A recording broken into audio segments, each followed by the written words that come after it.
Dems shutdown stunt appears to have backfired as the long government shutdown continued, which was totally needless since the CR continued the bloated Biden-Harris budget. Something interesting happened.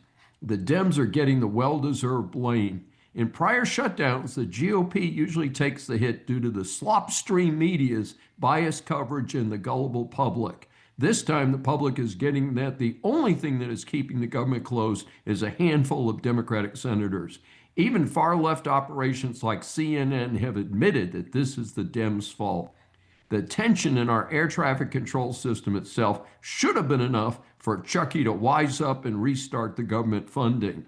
However, a government union with 800,000 members told the Dems to smarten up and get things rolling again. And polls are showing that the public is getting it. The Dems are clearly at fault.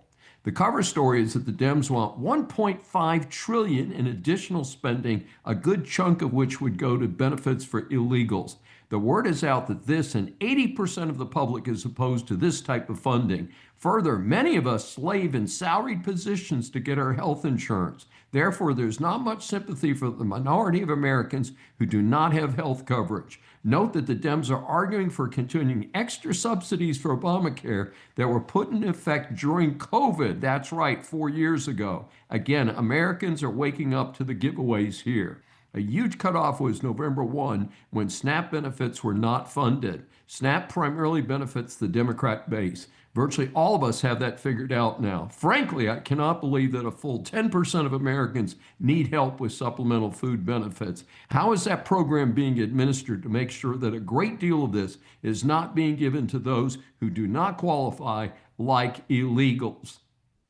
I have a strong suggestion. End federal SNAP benefits. This should never have been a federal program.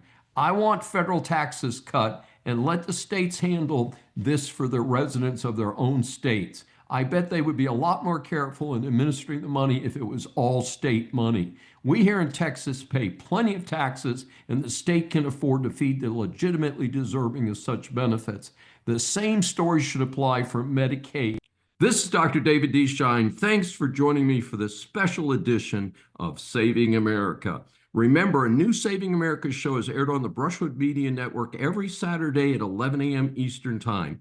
Listen on any of the 16 network stations, Apple or Google mobile app, Apple CarPlay, TuneIn, Smart Speaker, and all smart TVs. Find more information at the brushwoodmedianetwork.com. Please be sure to join us each week. We welcome and love your feedback from our growing audience.